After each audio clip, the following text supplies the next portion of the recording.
오늘 우리에게 주시는 하나님의 말씀은 신약성경 사도행전 28장 16절에서부터 23절까지의 말씀이 되겠습니다.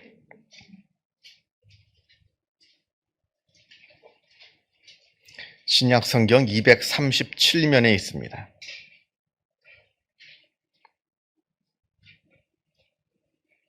사도행전 28장 16절에서부터 23절까지 말씀을 봉독합니다.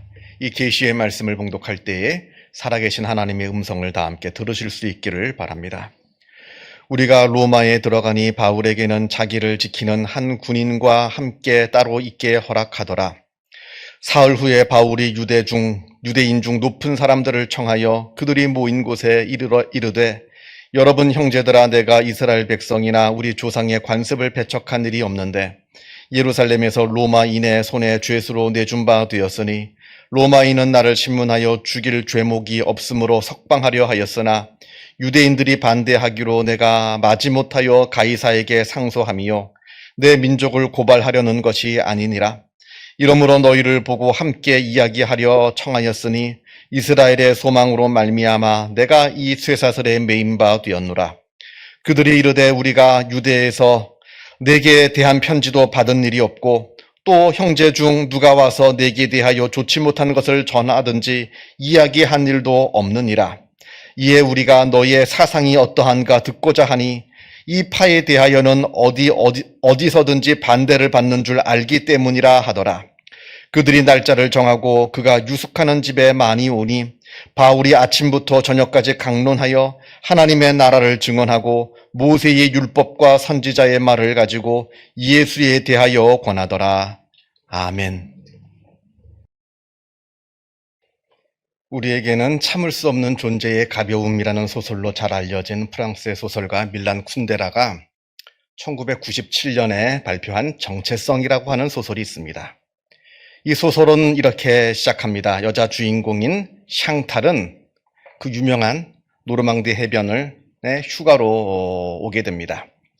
한가롭게 해변을 걷고 있는데 그곳에 있는 많은 남자들이 연날리기에만 집중을 하고 있지 자기를 아무도 쳐다보지 않는다는 사실을 깨닫게 됩니다.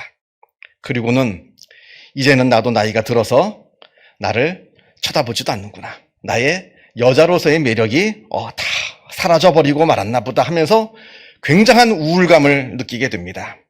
이 사실을 자기의 남자친구인 장 마르크에게 털어놓습니다. 이때 남자친구인 장 마르크는 그 이야기를 듣고 굉장히 당황스러워합니다.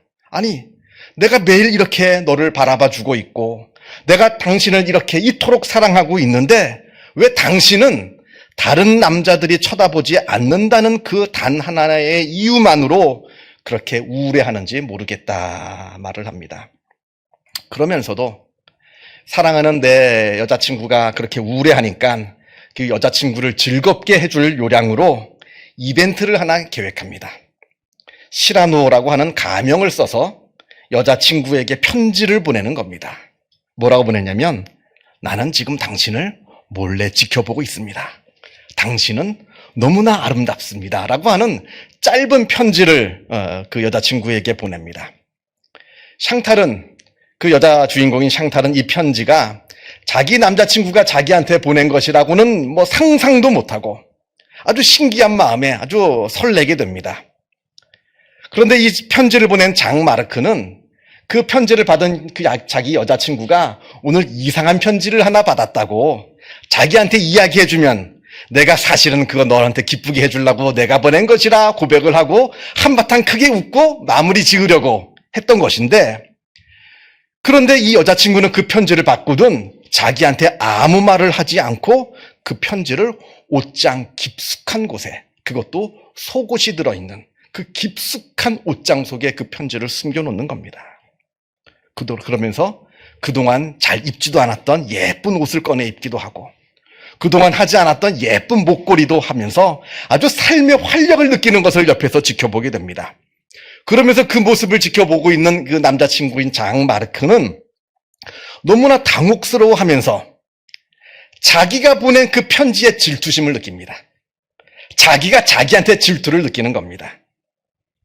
그런 식으로 편지가 몇 통 더 전달되게 되고 나중에 이 편지가 바로 자기 남자친구인 장 마르크가 보낸다는 사실을 알게 됩니다. 왜냐하면 아무리 필체를 조작을 해도 결국에는 필체는 들통나게 되어 있거든요.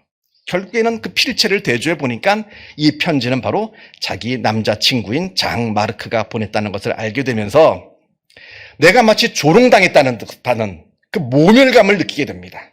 그러면서 그 남자친구가 크게 다투게 됩니다. 이 소설 얘기는 여기서 마치겠습니다. 왜냐하면 그 다음 이야기가 또 있는데 중요한데 굉장한 반전이 있어서 이걸 알면 이 소설이 재미없어지거든요. 그래서 혹시 나중에 읽으실 생각이 있으시면 그분들을 위해서 이 소설의 결말은 이야기하지 않겠습니다. 아무튼 이 소설의 제목이 정체성입니다. 정체성. 내가 누구냐는 거죠. 나라고 하는 존재의 의미와 가치가 도대체 어디에 있는 것이냐, 이것을 깊이 생각하게 하는 소설입니다. 많은 대부분의 사람들은 이 소설의 여자 주인공 샹탈과 같이 다른 사람들의 시선을 통해서 자기의 정체성을 발견하려고 합니다. 자기 자신의 존재 가치, 자기 자신의 존재의 의미를 다른 사람들의 시선을 통해서 확인하려고 한다는 것이 우리 이 보통의 사람들의 모습인 겁니다. 예를 들면 남들이 부러워하는 외모, 남들이 부러워하는 많은 재산, 남들이 부러워하는 사회적인 지위, 이러한 것들을 가지고 나의 존재의 가치, 존재의 의미를, 그리고 나라고 하는 정체성을 발견하려고 합니다만, 그러나 이 모든 것들은 다 나와 상관없는 것들입니다. 남들의 시선이지 내가 아니거든요. 나와 아무 상관없는 남들의 시선일 뿐입니다. 나라고 하는 정체성은 그것으로는 발견될 수가 없는 법입니다. 프랑스의 철학가 자크 라캉은 인간은 타인의 욕망을 욕망한다 합니다. 아주 욕망 이론에서 아주 중요한 내용입니다. 인간은 타인의 욕망을 욕망한다. 우리 인간은 나의 욕망을 욕망할 줄을 모릅니다. 정말 나에게 필요한 것이 무엇인지, 정말로 나에게 중요한 것이 무엇인지, 그 나에게 중요한 것은 무엇인지도 모르고 알지도 못합니다. 정말로 나에게 필요한 것을 욕망하는 것이 아니라 나와 아무 상관없는 다른 사람들, 타인들, 아무 상관없는 타인들이 원하는 것, 그 타인들의 욕망을 욕망하면서 살아가는 것이 바로 우리 인간의 모습이라, 이렇게 말을 합니다. 요즘 청소년 아이들, 물론 지금은 이제 겨울이 지나갔습니다만, 겨울이 지나가고 있습니다만, 겨울철에 어떤 패딩을 입느냐에 따라서 아이들의 계급이 나뉘어진다 합니다. 여러분 들어보셨어요? 요 몇 년 전만 해도 아이들이 입는 패딩은 무릎까지 내려오는 긴 롱패딩을 입었습니다. 다 보면, 길에 보면 다 중고등학교 아이들은 무릎까지 오는 다 롱패딩을 입었어요. 근데 그 유행이 지나갔답니다. 지금은 롱패딩을 입으면 아이들이 패딩 거지라고 합니다.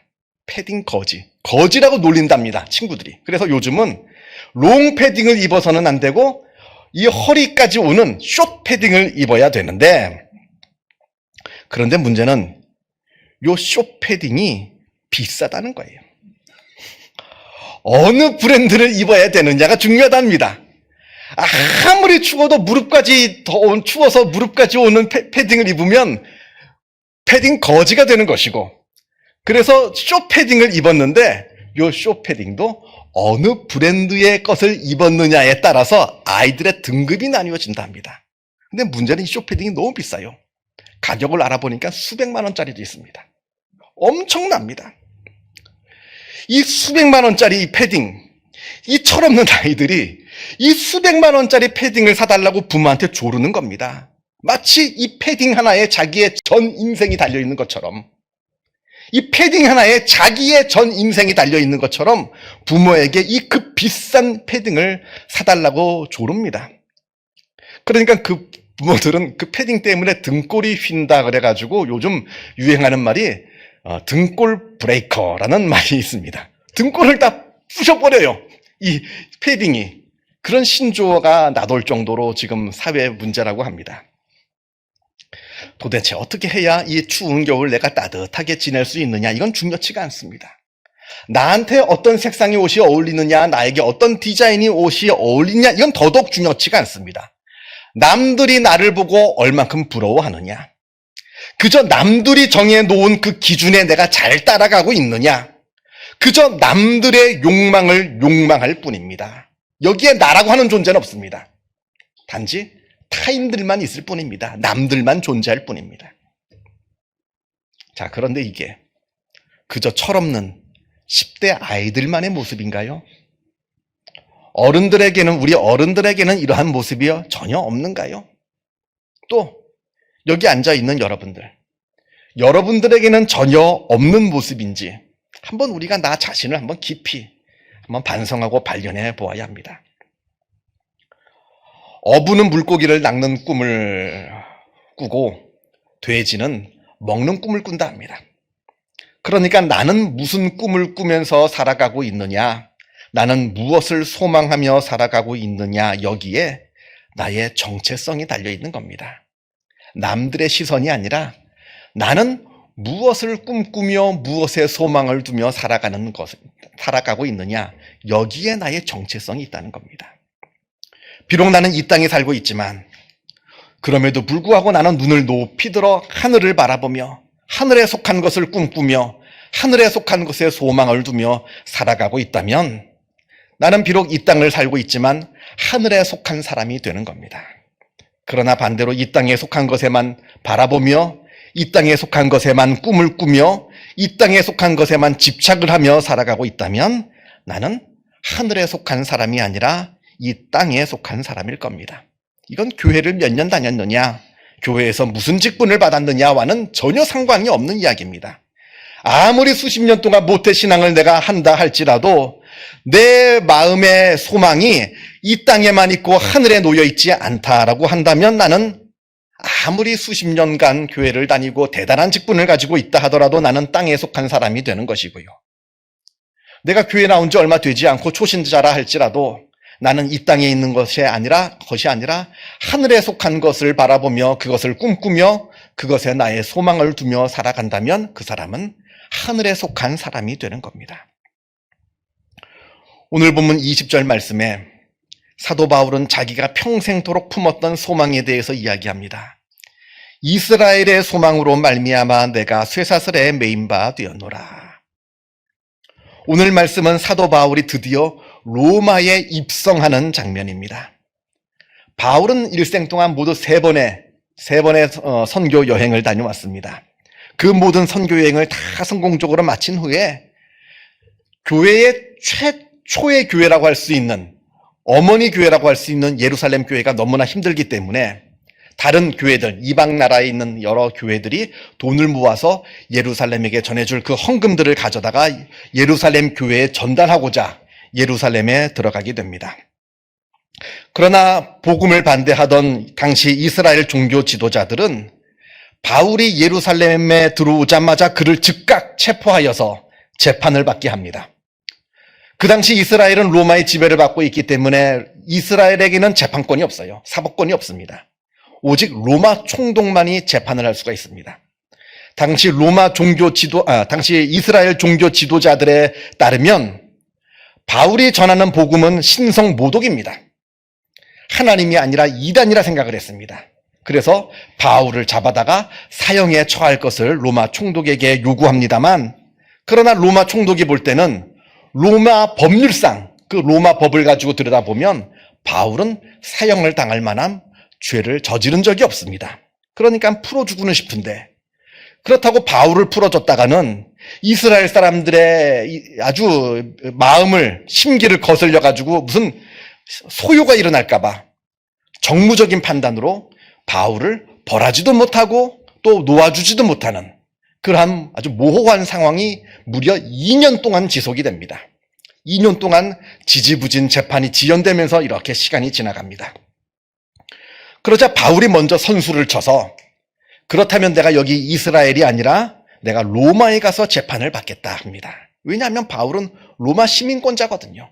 그러니까 로마에 가서 재판을 받을 권리가 있었던 겁니다. 그래서 나는 로마에 가서 재판을 받겠다 이렇게 말합니다.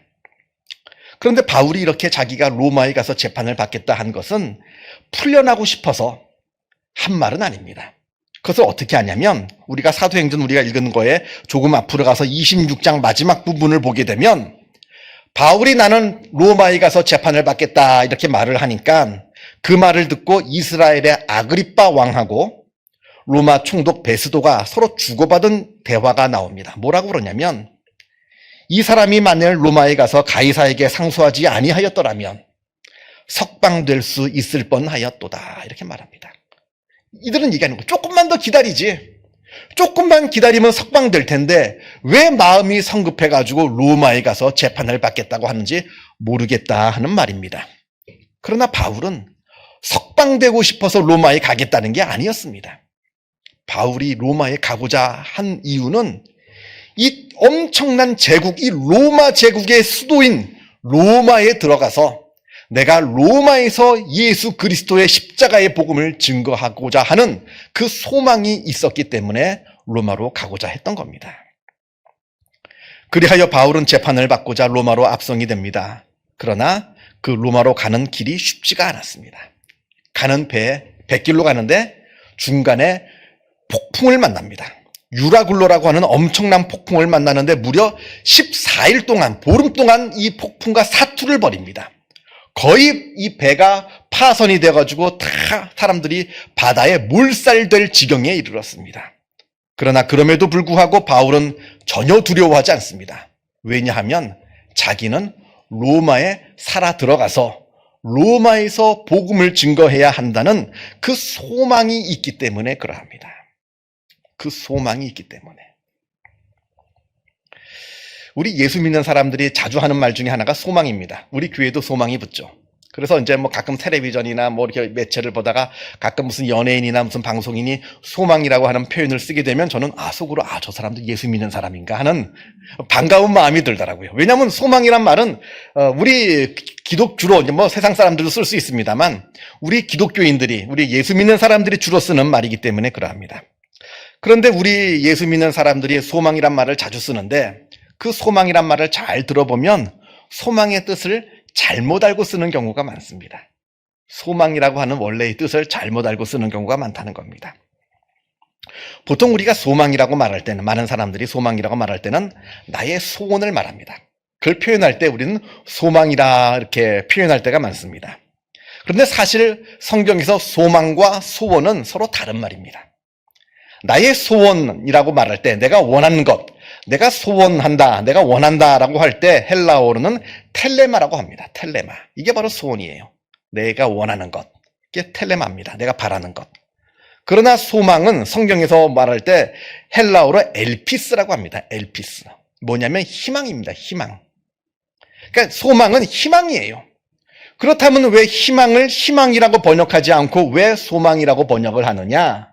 왜냐하면 우리가 품고 있는 이 희망은 세상 사람들이 말하는 희망, 그냥 아무 근거 없이 그냥 막연하게 품는 희망과는 다른 약속이 있는 희망, 하나님께서 우리에게 약속해 주신 희망, 그 반드시 이루어지는 희망이기 때문에 우리는 세상 사람들하고 똑같이 희망이라고 말하지 않고 소망이라고 번역을 하는 겁니다.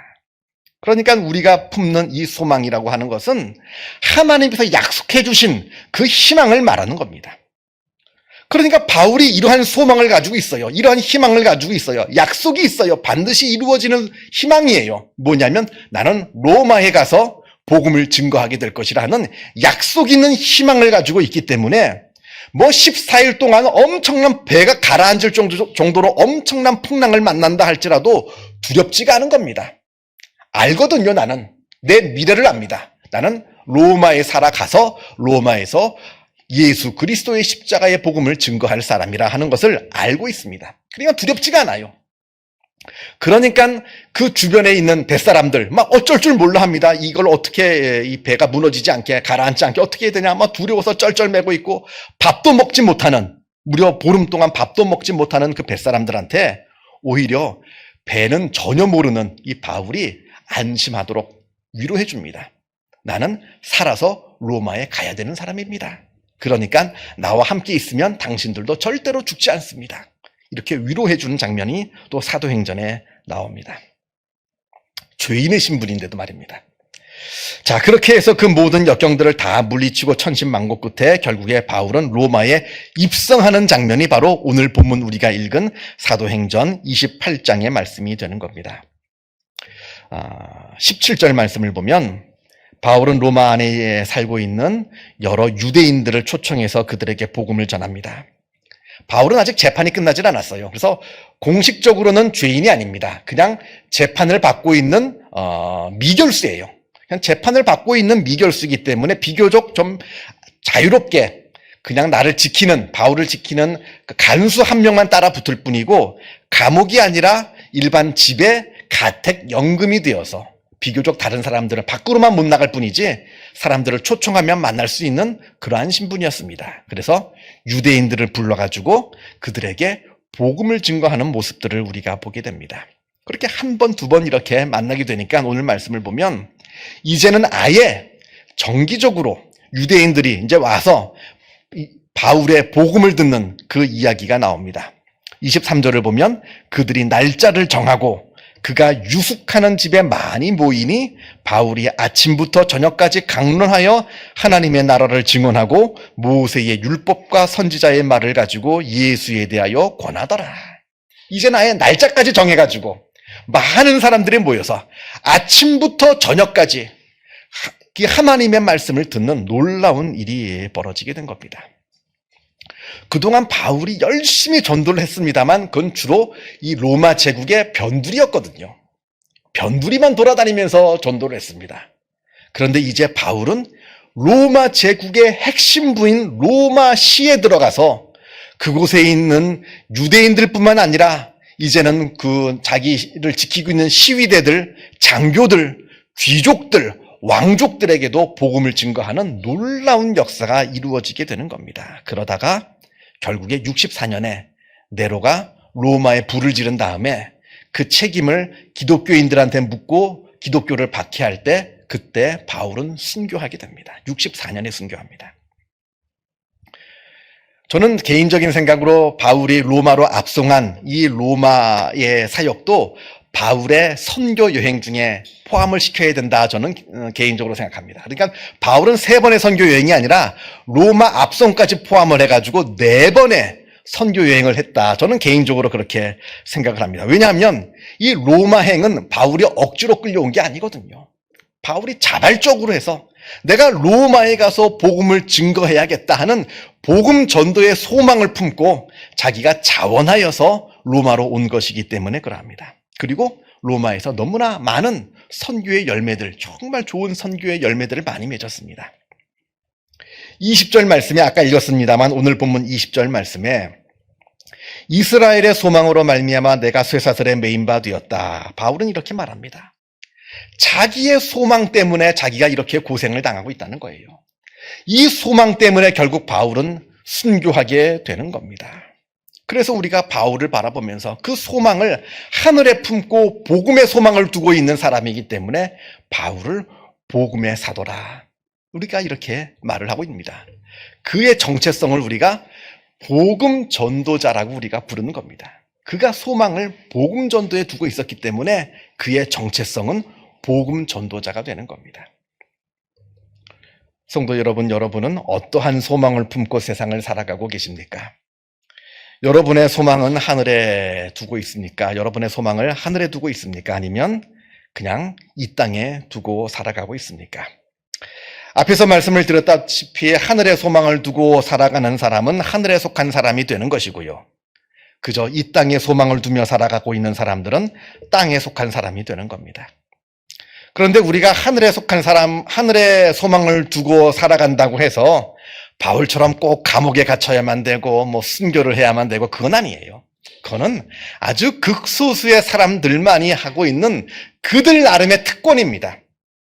모든 사람이 다 그렇게 할 수 있는 것은 아닙니다. 우리가 보통 사람들처럼 가정 안에서 행복을 누리고 살아가고 있고 직장을 통해서 여러 많은 일들을 사회생활을 하고 있으면서도 우리가 우리의 소망을 하늘에 두며 살아갈 수가 있는 겁니다.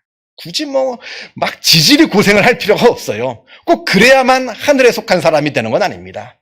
이 땅에서 살아가면서 이 땅의 것을 비록 누리되 그러나 이 땅의 것으로 만족하지 않고 그 거룩한 불만족을 가지고 하늘의 소망을 두며 살아가는 사람들이 있다는 겁니다. 그게 바로 우리여야 한다는 겁니다. 마태복음 6장에 예수님께서 염려하여 이르기를, 그러므로 염려하여 이르기를 무엇을 먹을까 무엇을 마실까 무엇을 입을까 하지 말라 하시면서 너희는 먼저 그의 나라와 그의 의를 구하라. 그리하면 이 모든 것을 너희에게 더하시리라. 우리가 세상을 세상을 살아가면서 세상에만 우리의 마음을 두는 것이 아니라 하늘의 소망을 둘 때 하나님께서 우리를 하늘에 속한 자로 칭하여 주실 뿐만 아니라 우리가 이 땅에서 필요한 모든 것들을 다 채워주신다는 겁니다. 그러니까 꼭 고생을 해야만 우리가 하늘에 속한 사람이 되는 건 아니에요. 그러니까 우리가 그러한 염려를 다 내려놓고 이 땅에서의 삶에만 우리의 모든 것을 다 내걸지 마시고 우리의 진정한 소망을 하늘에 두어서 하나님께로부터 진정한 복을 누리는 주님의 귀한 백성들 다 되시기를 주님의 이름으로 축원합니다. 기도하겠습니다. 사랑과 은혜가 충만하신 하나님 아버지 감사합니다. 우리를 하나님의 자녀로 삼아주시고 하늘에 우리의 소망을 두면서 살아가게 하여 주심에 주님의 은혜에 감사를 드립니다. 우리가 하늘에 우리의 소망을 둘 때 우리가 하늘에 속한 자가 됨을 우리가 알게 됩니다. 우리가 그러한 놀라운 은혜를 누리면서 살아가게 하여 주시옵소서. 이 땅에 있는 것에 우리가 함몰되어서 이 땅에 있는 것만 바라보며 살아가는 것이 아니라 눈을 높이 들어 하늘을 바라보게 하여 주시고 하늘에 속한 하나님께서 기뻐하시는 그 영적인 은혜를 사모하여서 그것에 우리의 소망과 희망을 두는 그러한 사람이 되게 하여 주시어서 진정한 믿음이 있는 사람의 삶을 살게 하여 주시고 우리가 그러한 삶을 살아갈 때에 하나님께서 예수님을 통하여 말씀하여 주신 것처럼 우리가 이 땅에서 필요한 것들도 다 누리면서 살아가는 복된 은혜로운 삶을 살아가게 하여 주시옵소서. 모든 것 주님께 의탁하오며 이 모든 말씀 우리 주 예수 그리스도 이름으로 기도하옵나이다. 아멘.